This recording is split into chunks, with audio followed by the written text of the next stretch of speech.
run out of land? But no, there's a land, so that turns everybody on. Sure. 3, 4, 5, 6, 7, 8 power coming over.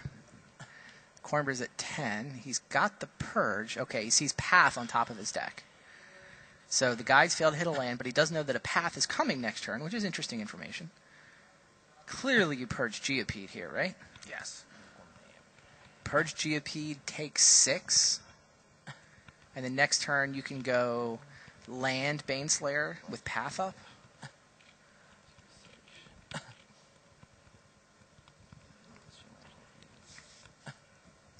No, Cascade Overload from the Jund player. Reichbauer has equalized that match at 1 game apiece. The Austrian fans in the crowd are happy to hear about that.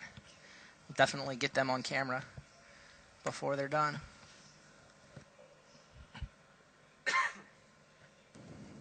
Andre's doing a little thinking here. Yeah, I mean, he could chump block again in theory, but it seems like he really wants the Hyrox from mana. Doesn't necessarily have that luxury, but if his Baneslayer can stick, I mean, maybe he's thinking about whether to purge Geopede versus Goblin Guide, hoping maybe Brahm's out of land, and that Geopede is just a 1/1 next turn. Am I wrong about the fact that he has Baneslayer in his hand? no.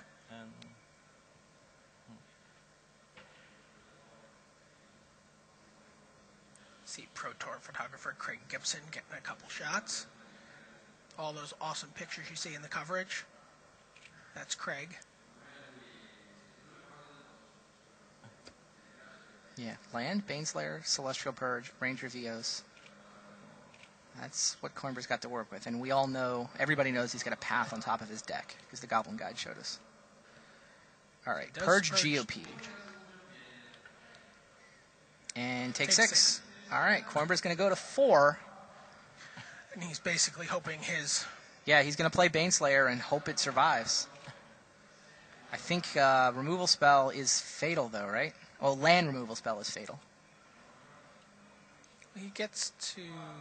Oh, he has a chump blocker. Right. That's right. The way he gets to play this, the white mana that he's leaving up for Path is also a chump blocker, so... He really wants this Baneslayer to survive. That's his way back into the game. We know that Brahm has a Journey to Nowhere in his hand. And he gets a couple more turns after this, because he can Ranger Vios up Wild Macoddles. Alright, there's the Journey on the Angel.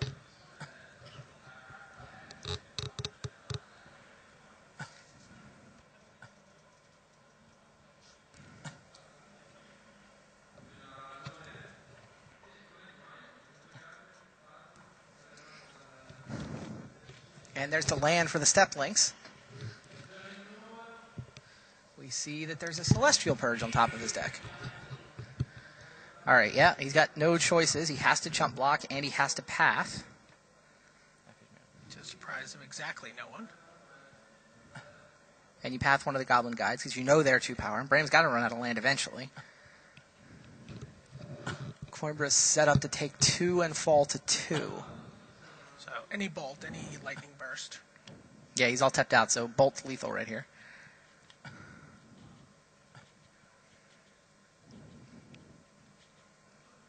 Brahm's hand is Ranger.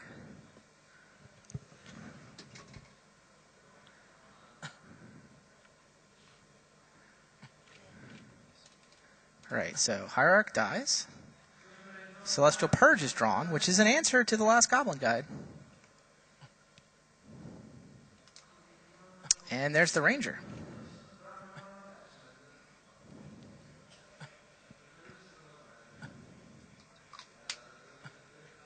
Cornbra is actually going to manage to survive the creature attacks. The lands from the Goblin Guides really helped. But now all he has to do is worry about the top of Bram's deck. Yeah, that's true. Any burn spell is fatal. How many burn spells are there? I think there's 6. Main Lightning deck, bolts, burst lightning. 2 burst lightnings. He doesn't run a Johnny, does he? I don't believe so. Yeah, 2 burst lightnings, 4 lightning bolts, another burst lightning in his sideboard, Harm's Way, Mana Barbs. Harm's Way does get it done here, doesn't it? No. And Coimbra chose to play a Wild Nicodle. What's the discussion? Sure. I mean, if he burns the.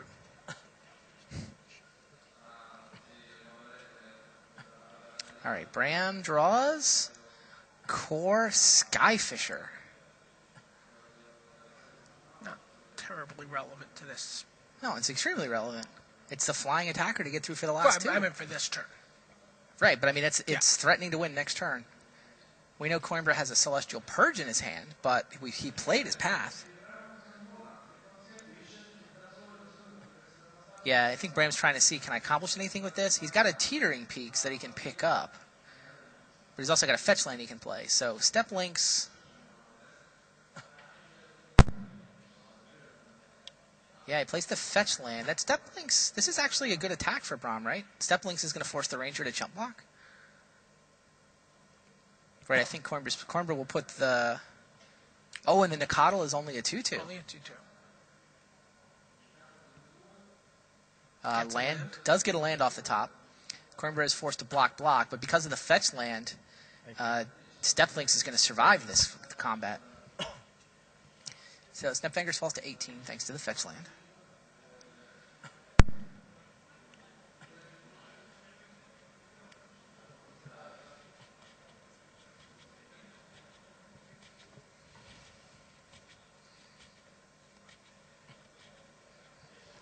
Scott, can you tell me what standard text they played? If you have a runner, I'd be curious.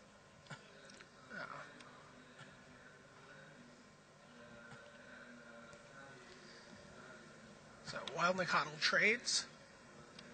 Here comes the Skyfisher. Pick up the Teetering Peaks. Yeah. That Skyfisher is threatening to win the game next Baneslayer turn. Angel? Because that's what Coimbra you need needs an right answer. here, right now. Path or Baneslayer. Or I guess a Johnny. But if he can't answer Skyfisher, then Braum is going to even this at a game apiece. Wild Nicodle go.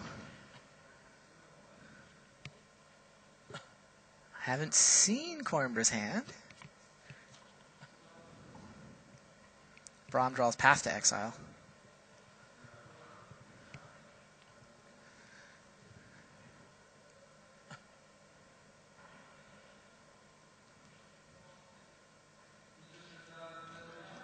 All right, Teetering Peaks on the Step Links. Smash with both. Coimbra needs Path or Lightning Bolt. Oh, he does have it. He really did draw Path off the top. That Goblin Guide has got the land off the top and allowed Path. Okay, the Step Links is going to get chump blocked by Noble Hierarch. Nicodle at a mere 2-2 can't beat it up. So all three Hierarchs have chump blocked in this game now. Braum gets a mountain.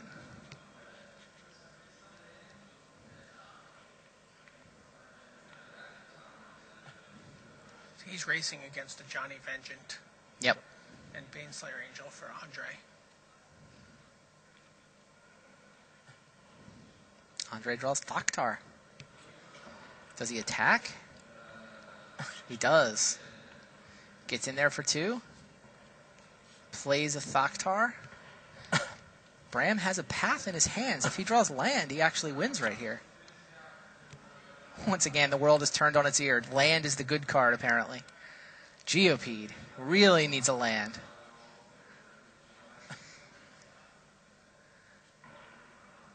Well, Geopede gets purged, so just that Step Links for Braum Stepfingers, but his opponent's at 2. He's got a Path in hand to potentially clear away one blocker. If he can draw a land, and if Coimbra has only the one blocker, this is still anybody's game. Coimbra attacks with the Nicodle, leaving the Thoktar on defense since it can beat up a Step Links. Can Bram draw the land? No. He draws another creature. Elite Vanguard. Okay, go. Coimbra draws. Coimbra holding a pair of lands. Does he attack? No, 2 blockers on defense. So land is still fatal. Bram draws a land. I think that does it. It's a fetch land, too, so the step links goes huge. Bram doesn't know that Andre's hand is blanks. Plays the land. That'll trigger the step links. Does he path? Yeah, of course. Goes for the path. Thoktar down. Brave the Elements would have been very relevant there. Just the threat of Brave the Elements might have actually changed this. Coimbra scoops them up. So Bram Snapvangers does pull it out. It looked like Coimbra had all but stabilized. He had stabilized, but Bram top-decked a little better. And the Bushwhacker deck snuck in those last 2 points of damage. There were tons of cards Bram could have drawn. Lightning Bolts are fatal. Land is fatal. Had a million draws and just had to draw something before Johnny Vengeance came down and started gaining some life. Andre was stable, but he was still in critical condition. Absolutely. Yes, let's go to the other table, please. Let's take a look at the match between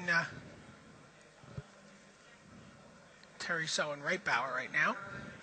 By the way, really interesting news from the Magic Online Championship. So that's the third event that's been going on this weekend. We've been talking about there's the World's Team title, there's the Individual World Championship, but off to the side has been the Magic Online Championships.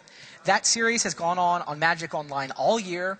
There were 7 different qualifying seasons where players accumulated points for 4 weeks. If you got enough points, you got into that monthly championship.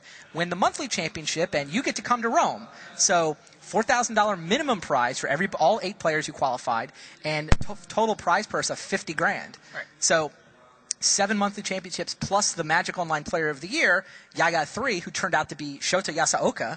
Yasaoka almost pulled off a crazy double. He was playing for top 8 in the individuals in the last round yesterday.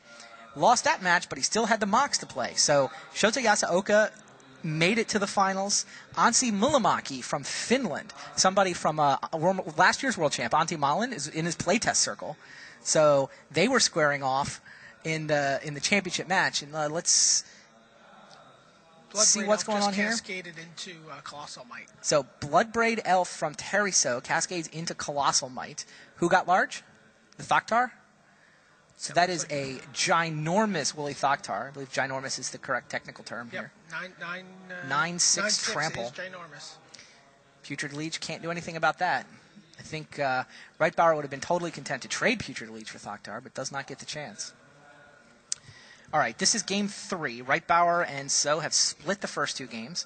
Reitbauer, the Austrian player, playing the Jund deck, the dominant deck in this format, fully 35% of the field, sort of a historically large percentage for a standard field at Worlds.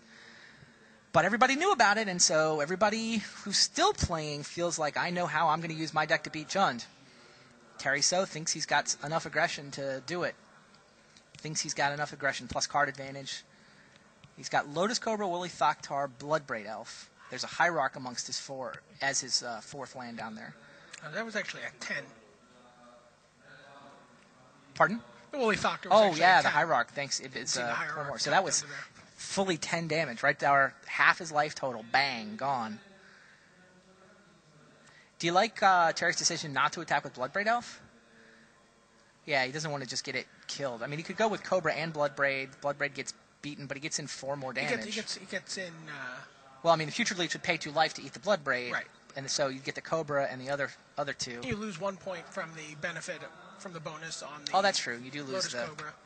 You would lose the Hierarch's Exalted bonus. See a Master of the Wild Hunt there in Reitbauer's hand. That's not a card I've seen in a lot of Jund builds. LSV was running it too. I mean, it was... LSV had it in his version. I mean, the Japanese were running Siege Gangs instead. Although they also had Rampant Growth instead of Putrid Leech. Yeah, LSV had no Putrid Leech, but he did have Master. Right. All right, here's Bloodbraid from Reitbauer. Maelstrom Pulse. Pretty good. That'll deal with Willy Thoktar. Now this board looks a lot more stable for the Jund player. Oh, if you see that in the graveyards, there's actually a Terminate there. That's the second Thoktar that Terry has managed to play. Terminate dispatched the first turn 2 Thoktar.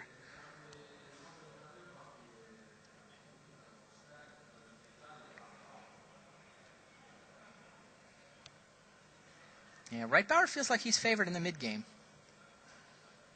Terry's got more the aggressive version of the Naya deck. Goblin Guides come out. Goblin Guides, Lotus Cobras, just attempting to bust out of the gates too fast for Jund to deal with. Celestial Purge from Terry. A second Noble Hierarch, and now Bloodbraid can get in there as a 5/4. Right, so Putrid Leech dispatched by the Celestial Purge. Now it's a 5/4 Bloodbraid Elf. Reitbauer is only on 9. Can he afford to take this?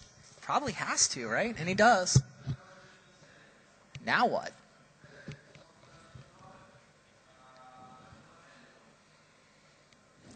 Plays a Forest.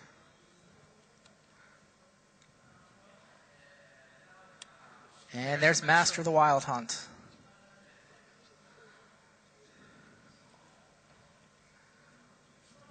Leaves up a Dragon Skull Summit representing Lightning Bolt. Yep.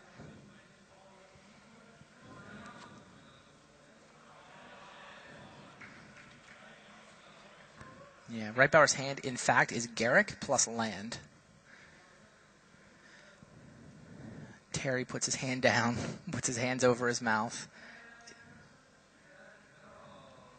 Thinking through his options. Does he size up an attack? Does he just the Bloodbraid? Did not draw a land. I mean, Bloodbraid can attack as a 5/4. It probably would get double blocked.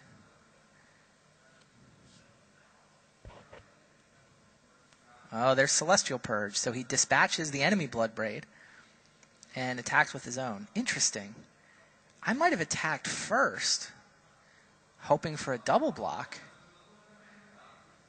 This is a chump, right? Puts the Master on the way. It works out the same. Yeah, gave his opponent a chance to make a mistake. That makes sense. All right, Reitbauer's on 4. Terry's got multiple potential attackers. Yeah. All right, here's Garrick. Untaps 2 lands, and here's Bloodbraid. What is he going to cascade up? Sprouting Thynax. Wow.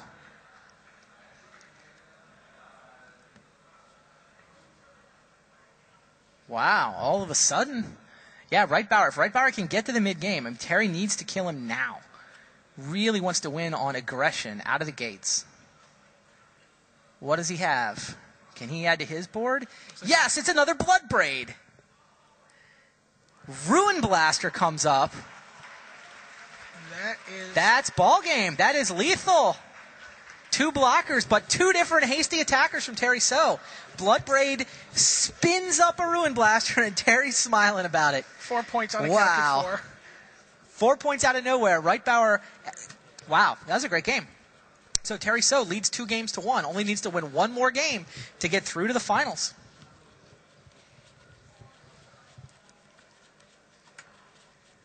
All right, so I'm going to finish my Magic Online story. The Mox has gone on. Each day after the individual rounds of the Pro Tour were over, they then played, those 8 players, 3 more rounds against each other. So there was sort of a full 8-man pod each time. They played Classic, the online Classic format, where every card that's ever been printed on Magic Online is legal, but there's a restricted list. That format was won by the Finnish player, Anssi Mulamaki, 3-0'd with essentially a Grindstone Painter Servant deck. Oh, very nice. Meanwhile, they played Zendikar Limited for the second day, and Shota won that. Shota Yasaoka wins that 3-0. And in fact, Shota gave Mulamaki his only loss in draft, and Mulamaki gave Shota his only loss in Classic. Nice. So those two had a nice lead going into yesterday's last pod, which was standard constructed. They both ran Jund decks. They both got the one win that they needed to sort of clinch the finals, where it was the 2 of them. So Mulamaki versus Shota, they played that out in standard, but now they get to switch decks. So each player knows that the other player ran Jund yesterday, and Mulamaki audibled. He switched into a mono red deck, and they played a 10-minute match, and Anssi Mulamaki wins the Magic Online Championship. Wow. Mono red over Jund. Shota stuck to his Jund guns. Shota was doing great, but Mulamaki beat him in a literally 10-minute game. 10-minute match. We came very close to having a mono red deck in this top 8. That's like $1,300 a minute. It's $13,000 for the winner. Pretty good Sunday afternoon. Yeah, Mono Red is a Yeah, deck we a saw lot it of people playing aren't talking for- about Peter Brozak. If he had beaten Manuel Manuel Boucher. Boucher, he would have been playing in the top 8. We would have seen Ball Lightnings in the top 8 of Worlds. So Ansi does, in fact, win the Magic Online Championship. So that series is going to continue again next year, by the way. Starting in January, there'll be a whole new, bigger and better MOX. The championship series is called the MOX. There'll be, I believe it's 8 different seasons, monthly championship series. Maybe it's 9. The point is there's going to be 12 invites instead of 8. And those 12 invites include the Player of the Year, include one giant, open, huge potential tournament. But invitations to next year's World Championships will be available through those monthly championship series again. And next one cranks up in January. Yeah, and what's fascinating about those is there are no PTQs for Worlds. There's Nationals. Right. The way you get invited to Worlds is rating or Nationals. Yeah. But if you're not a Pro Tour regular, this is this and your Nationals. That's what you got to come to next year's Worlds. There's a spot, there's a way in. I mean, Nancy Milamaka, he was not qualified for Worlds. He got his invite to Worlds. Yeah, I believe Shota was the only one already qualified. Maybe there was one other. No, Does Jerkovic already qualify? Jerkovic was top 16 in Austin. Oh, right. And he was also in the MOX and doing well at this event. Yeah, So. yeah, he had a strong finish. So, meanwhile, Terry So, with his aggro Naya build, leads David Reitbauer 2-1, trying to get to the finals. On the other side of the bracket, Bram Snepfangers and Andre Coimbra are tied at 1 game apiece. Can we get the overhead from the hero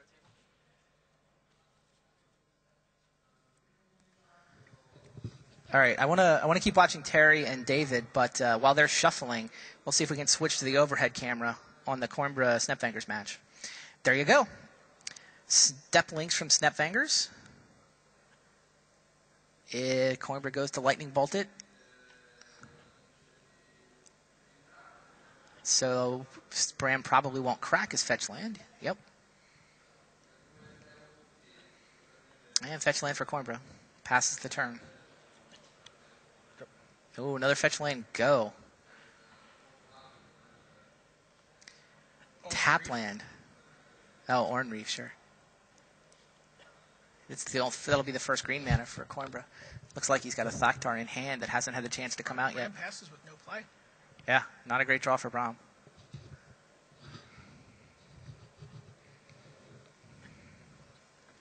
So game 3, the winner will be 1 game away from the finals.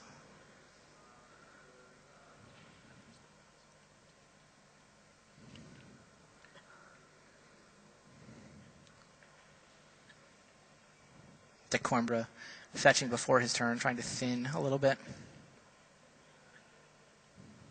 Doesn't really want to draw lands now. Doesn't want to draw planes anyway.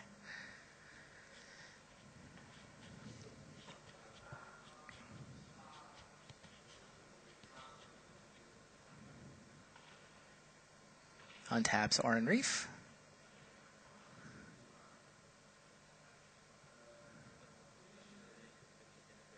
Yes.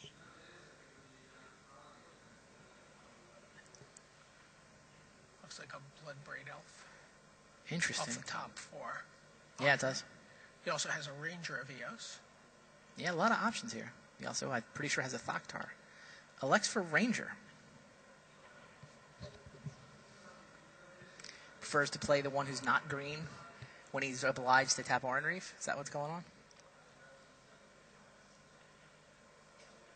How many cards does he have in his hand? Is he going to have to discard one of these? Or does he have a land to play?